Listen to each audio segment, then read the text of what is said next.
अस्सलाम वालेकुम students, second year chemistry chapter 13 का ये लेक्चर नंबर 10 जिसमें हमने पीरियड 3 के जो एलिमेंट्स हैं उनके ऑक्साइड्स की फिजिकल प्रॉपर्टीज़ को डिस्कस करना है। स्टूडेंट्स, लेक्चर के आगाज़ में जान लेते हैं कि पीरियड 3 के एलिमेंट्स के वो ऑक्साइड्स कौन से हैं। तो पहला मेंबर सोडियम, उसका ऑक्साइड सोडियम ऑक्साइड Na2O, ये नॉर्मल ऑक्साइड है। Magnesium oxide MgO, aluminium oxide Al2O3, silicon dioxide SiO2 जिसको सिलिका भी कहते हैं। फिर फास्फोरस के दो ऑक्साइड्स, ऊपर फास्फोरस पेंटा ऑक्साइड, नीचे फास्फोरस ट्राई ऑक्साइड। सल्फर के दो ऑक्साइड्स यहाँ पे हैं, सल्फर ट्राई ऑक्साइड ऊपर और नीचे सल्फर डाई ऑक्साइड। इनके दो ऑक्साइड्स हैं तो देखें, ऊपर वाले ऑक्साइड में क्लोरीन के दो एटम्स हैं और ऑक्सीजन के 7 एटम्स जो है मौजूद हैं। तो 2 के लिए नंबर होता है डाई, तो डाई क्लोरीन हो जाएगा, और 7 के लिए जो नेम है वो हेप्टा, हेप्टा से हेप्टो, तो हेप्टो ऑक्साइड, तो डाई क्लोरीन हेप्टो ऑक्साइड और नीचे डाई क्लोरीन मोनो ऑक्साइड। ये क्लोरीन के दो ऑक्साइड्स हैं। लेकिन अगर आप गौर करें तो पीरियड 3 के एलिमेंट्स के जो ऑक्साइड्स हैं ऊपर वाली रो में, नीचे अगर छोड़ दें जो 3 लिखे हुए हैं, तो इनमें जो एलिमेंट है वो अपनी मैक्सिमम ऑक्सीडेशन स्टेट के अंदर मौजूद है। अगर आप सोडियम देखें तो सोडियम की मैक्सिमम ऑक्सीडेशन स्टेट +1 है, मैग्नीशियम की मैक्सिमम ऑक्सीडेशन स्टेट जो आ सकती है +2, एल्यूमिनियम की मैक्सिमम जो ऑक्सीडेशन स्टेट आ सकती है +3, सिलिकॉन की +4, फास्फोरस की जो मैक्सिमम आ सकती है +5, सल्फर की जो मैक्सिमम आ सकती है वो +6 और क्लोरीन की मैक्सिमम जो ऑक्सीडेशन स्टेट आ सकती है वो +7 है। स्टूडेंट्स, यहाँ पे तो हर एलिमेंट जो है वो अपनी मैक्सिमम ऑक्सीडेशन स्टेट के अंदर मौजूद है। तो एक ऐसा ऑक्साइड जिसमें एलिमेंट अपनी मैक्सिमम ऑक्सीडेशन स्टेट, अपनी हाईएस्ट ऑक्सीडेशन स्टेट में मौजूद हो, तो ऐसे ऑक्साइड्स को हाईएस्ट ऑक्साइड्स कहते हैं। तो पीरियड 3 के एलिमेंट्स के वो ऑक्साइड्स जिसमें वो अपनी हाईएस्ट ऑक्सीडेशन स्टेट्स में मौजूद हैं वो पीरियड 3 के एलिमेंट्स के हाईएस्ट ऑक्साइड्स कहलाएंगे। और बता दिया क्यों इनको हाईएस्ट ऑक्साइड्स कह रहे हैं, क्योंकि इन तमाम ऑक्साइड्स में जो आउटर इलेक्ट्रॉन्स हैं, जो वैलेंस शेल के इलेक्ट्रॉन्स हैं, पीरियड 3 एलिमेंट्स के वैलेंस शेल के इलेक्ट्रॉन्स, वो सारे के सारे बॉन्ड फार्मेशन में इन्वॉल्व हैं। इसलिए मैक्सिमम जो ऑक्सीडेशन स्टेट आ सकती है वो आ गई है। लाइक सोडियम बेचारे के पास आखिरी शेल में एक ही इलेक्ट्रॉन है तो उसका वो शामिल है। इस तरह मैग्नीशियम के 2 इलेक्ट्रॉन शामिल है, एल्यूमिनियम के 3, सिलिकॉन के 4, फास्फोरस के 5, सल्फर के 6 और जो क्लोरीन है उसके आउटर मोस्ट सारे के सारे 7 इलेक्ट्रॉन जो है वो बॉन्ड फॉर्मेशन में इन्वॉल्व हैं। तो ये जो हाईएस्ट ऑक्साइड्स सोडियम के लिए उसका नॉर्मल ऑक्साइड Na2O, मैग्नीशियम का oxide aluminium, sulphur dioxide, phosphorus pentoxide, sulphur trioxide और डाइक्लोरीन हेप्टो ऑक्साइड, ये सारे हाईएस्ट ऑक्साइड्स हैं पीरियड 3 के एलिमेंट्स के। फिजिकल प्रॉपर्टीज़ की जहाँ तक बात है तो सबसे पहली प्रॉपर्टी है स्टूडेंट्स इन ऑक्साइड्स के स्ट्रक्चर्स। तो स्टूडेंट्स, जो पहले 3 एलिमेंट्स हैं सोडियम, मैग्नीशियम, एल्यूमिनियम, वो चूँकि मेटल्स हैं लिहाजा इनके ऑक्साइड जो हैं वो मेटालिक ऑक्साइड्स हैं।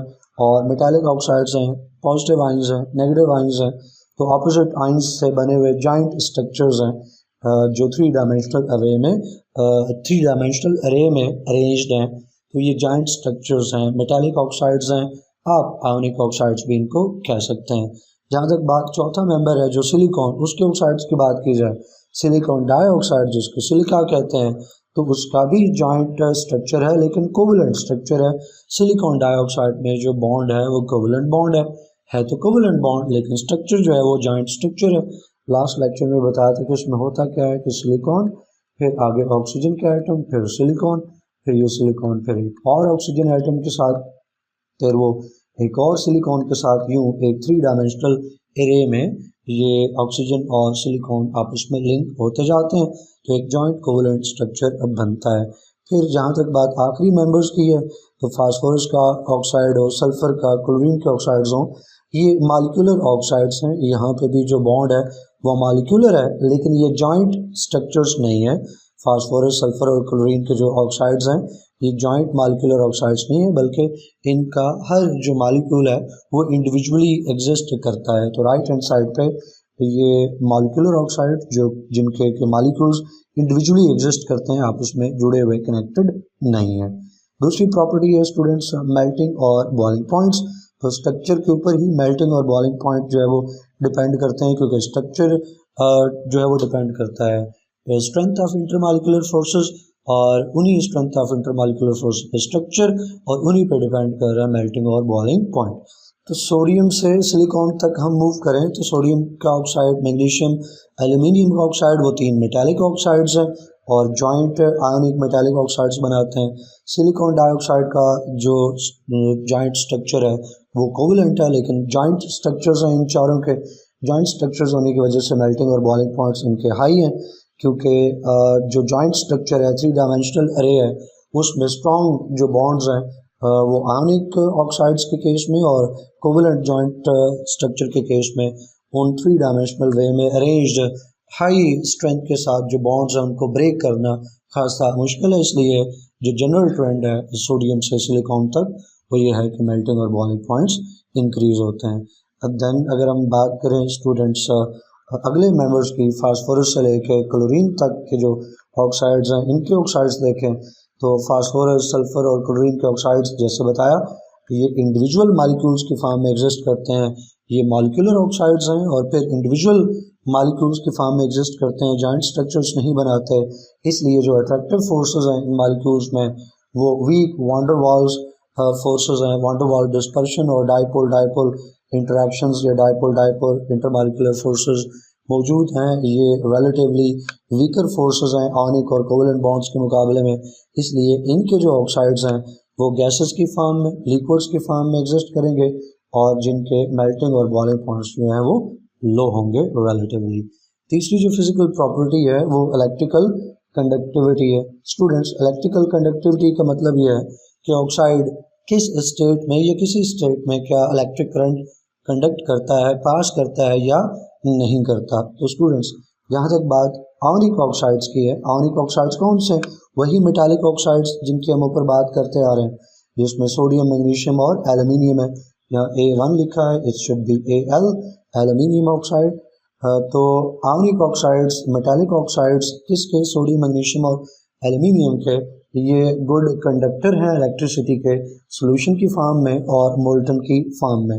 अगर इन आयोनिक ऑक्साइड्स, मेटालिक ऑक्साइड्स के स्टूडेंट्स 3 हम कंडीशंस ले लें, वो 3 कंडीशंस कौन सी? एक है कि ये सॉलिड स्टेट में हो, तो याद रखिएगा अगरचे ये मेटालिक ऑक्साइड्स हैं, आयोनिक ऑक्साइड्स हैं, लेकिन सॉलिड स्टेट में चूंकि इनके आयंस स्ट्रांगली हेल्ड होते हैं, क्योंकि बच्चे इलेक्ट्रिकल करंट जो है वो तब कंडक्ट होगा ना जब फ्री आयंस होंगे या फ्री इलेक्ट्रॉन्स होंगे। फ्री इलेक्ट्रॉन्स तो यहाँ पे है नहीं है, तो यहाँ जो करंट कंडक्ट होना है वो फ्री आयंस की सूरत में होना है। तो फ्री आयंस की सूरत में जो करंट कंडक्ट होना है वो तभी होगा जब फ्री आयंस हो। तो सॉलिड स्टेट में आयंस तो हैं लेकिन वो आयंस जो है वो फ्री नहीं है, तो हम यहाँ पे लिख सकते हैं कि आयंस मौजूद तो हैं but are not free, they are strongly held by ionic bonds, ionic forces. इसलिए सॉलिड स्टेट में आयंस फ्री ना होने की वजह से ये जो आयोनिक ऑक्साइड्स हैं सॉलिड स्टेट में इलेक्ट्रिसिटी कंडक्ट नहीं करेंगे। लेकिन अगर बच्चे आप इनको मेल्ट कर दो, मेल्ट करके इनको आप किस स्टेट में लेके आओ? मोल्टन स्टेट में। जो मेल्टेड स्टेट है वो मोल्टन स्टेट कहलाएगी। या इनको पानी में डिज़ोल्व करो और इनके एक्वस सॉल्यूशंस बना लो स्टूडेंट्स। तो इनके जब आप एक्वस सॉल्यूशंस बनाओगे तो उन एक्वस सॉल्यूशंस में और इस मोल्टन स्टेट दोनों सूरतों में स्टूडेंट्स जो आयंस हैं वो फ्री हो जाएंगे। मोल्टन स्टेट में भी जो आयंस हैं फ्री हो गए, एक्वस सॉल्यूशन में भी जो आयंस हैं वो फ्री हो गए। तो जब फ्री आयंस मौजूद होंगे तब हम कह सकते हैं कि they are the conductor of electricity. तो यही बात आपको नीचे लिखी हुई मिली है कि ये मोल्टन स्टेट में और सॉल्यूशन की स्टेट में तो कंडक्टर हैं, लेकिन ये जो आयोनिक सॉलिड्स हैं ये बैड कंडक्टर हैं या इंसुलेटर हैं इन सॉलिड स्टेट, क्योंकि फ्री आयन सॉलिड स्टेट में नहीं होते। जहाँ तक बात मॉलिक्यूलर ऑक्साइड्स की है, इनमें तो आयंस होते ही नहीं हैं, ये मॉलिक्यूल्स की फॉर्म में एग्जिस्ट करते हैं। तो मॉलिक्यूलर ऑक्साइड्स खा वो सिलिकॉन का ऑक्साइड हो या बाद में जो मेंबर्स हैं फास्फोरस, सल्फर और क्लोरीन, इनके ऑक्साइड्स की बात हो, तो अगर ये वाटर में डिज़ोल्व हो भी जाएँ तो फिर ये आयंस नहीं बनाते हैं और ना ये मोल्टन स्टेट में इनके पास आयंस हैं, ना ये अपनी नेचुरल स्टेट में इनके पास आयंस हैं। तो किसी भी स्टेट में चूँकि इनके पास फ्री आयंस नहीं है, ना फ्री इलेक्ट्रॉन्स हैं, लिहाजा ये किसी भी स्टेट में इलेक्ट्रिसिटी के नॉन कंडक्टर हैं और अच्छे इंसुलेटर हैं। मुझे उम्मीद है कि ये लेक्चर आपको समझ आया होगा। क्वेश्चन क्वेरी हो तो कमेंट सेक्शन में पूछिएगा। इंशाल्लाह नेक्स्ट वीडियो में नेक्स्ट टॉपिक पढ़ेंगे। टिल देन अल्लाह हाफिज़।